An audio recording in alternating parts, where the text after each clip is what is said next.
Assalamualaikum, selamat siang semuanya. Sebelumnya, izin kelompok kami ingin memaparkan hasil penelitian kami yang berjudul Pengaruh Penggunaan AI terhadap Efektivitas Pengerjaan Tugas Mahasiswa Sosiologi di Universitas Padjadjaran. Di sini kelompok kami beranggotakan Alisa Nabila Anindita dengan NPM 40, kemudian ada saya sendiri, Gloria Angel dengan NPM 01, dan Muhammad Salman Arashid dengan NPM 04. Di era saat ini, AI berperan penting dalam meningkatkan efektivitas pengerjaan tugas mahasiswa, termasuk bagi mahasiswa sosiologi di Fisip Unpad. Mahasiswa sosiologi Fisip Unpad seringkali menghadapi tugas yang memerlukan analisis data, pencarian literatur, serta perumusan argumen yang kuat. Sehingga AI sangat membantu dalam mencari referensi, merangkum materi, dan bahkan menganalisis data dengan lebih efisien. Selanjutnya, kenapa kami meneliti ini dan apakah tujuannya? Penelitian ini berfokus pada pengaruh penggunaan AI terhadap efektivitas pengerjaan tugas mahasiswa sosiologi di Universitas Padjadjaran dengan tujuan mengeksplorasi bagaimana AI dapat membantu mahasiswa, khususnya kema sosiologi, dalam menyelesaikan tugas akademik di era digital. Berikut merupakan hasil data dari G-Form yang sudah kami kumpulkan dari beberapa narasumber. Selanjutnya di sini saya akan menjelaskan hasil pengolahan data yang telah kita terima dari beberapa frekuensi yang kami buat, yaitu ada jenis kelamin, ada angkatan, alat AI yang sering digunakan, seberapa sering menggunakan AI, seberapa mudah menemukan tools AI, dan seberapa efisien penggunaan tools AI dalam mengerjakan tugas. Selanjutnya dari data frekuensi pertama yang kita temukan itu ada jenis kelamin, di mana jumlah total responden itu 35 orang. Kemudian kami memperoleh nilai rata-rata dari jenis kelamin yaitu 1,60, kemudian median yaitu nilai tengah dari jenis kelamin 2,00, dan nilai yang paling sering muncul dari data jenis kelamin yaitu 2 dengan standar deviasi 0,497 dengan variansi di 0,247. Di sini kami menggunakan angka kategorik di mana angka 1 itu melambangkan laki-laki, kemudian angka 2 itu ialah perempuan. Jadi di sini ditampilkan bahwa nilai minimum yaitu 1 dan nilai maksimum adalah 2.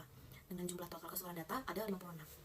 Selanjutnya di bagian frekuensi angkatan, total dari jumlah keseluruhan responden juga sama 25 dengan rata-rata 2023,40 dengan median nilai tengah 2024,00 dengan nilai yang sering muncul ialah 2024 dan standar deviasi yaitu 0,881, kemudian variansinya 0,776 dengan range-nya 2 dan dengan nilai minimum yaitu 2022 dan nilai maksimum 2024. Dikarenakan responden kami dari angkatan 2022 dan 2024 yang kemudian menghasilkan jumlah total data yaitu 70.819. Selanjutnya frekuensi yang telah kita olah datanya yaitu alat AI yang sering digunakan oleh mahasiswa sosiologi Fisip 4.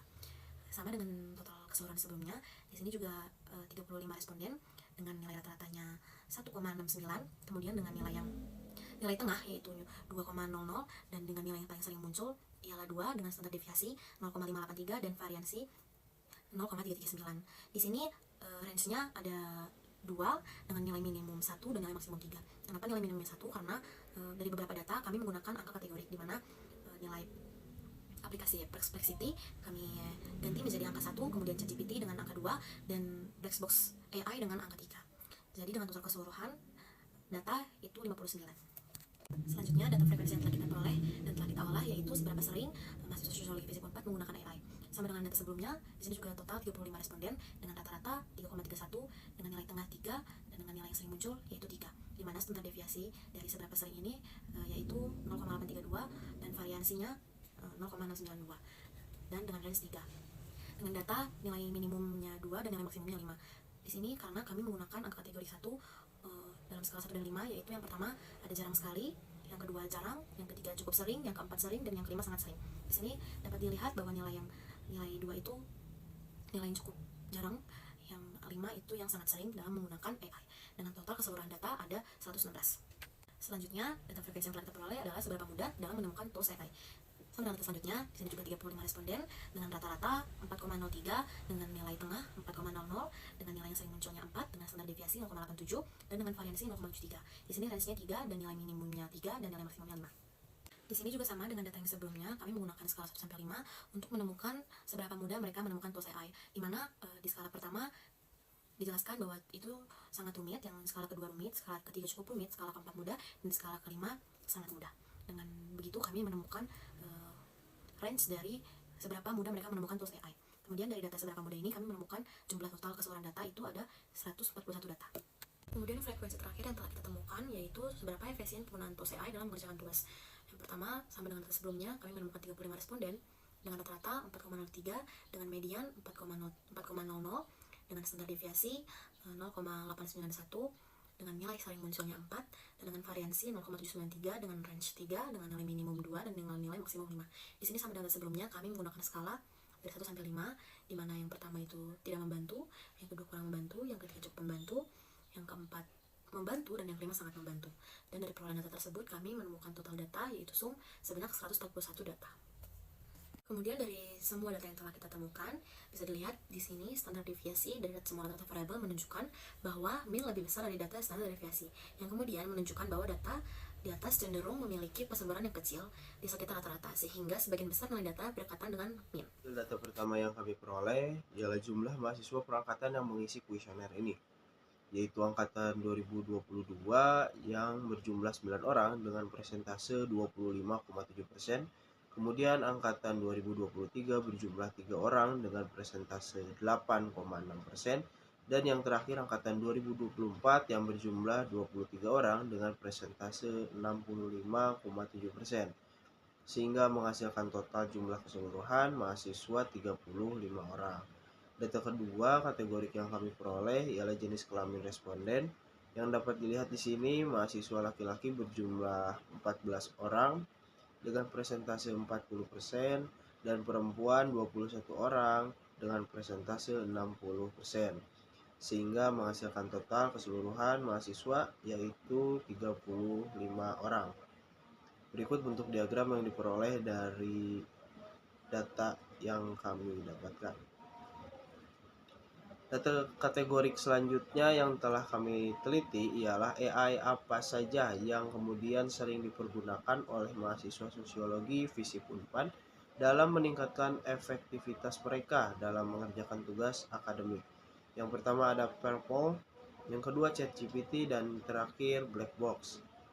Dapat dilihat dari data di atas menunjukkan bahwa 13 mahasiswa dari 35 responden yang kami peroleh menggunakan Purple City dengan persentase 37,1%. Selanjutnya 20 mahasiswa memilih menggunakan ChatGPT, dan terakhir 2 mahasiswa menggunakan Blackbox. Berikut bentuk diagram yang diperoleh dari hasil data yang kami dapatkan. Selain data kategori, kami juga memperoleh data numerik dengan menggunakan skala 1-5 terhadap seberapa sering mahasiswa sosiologi FISIP Unpad menggunakan AI.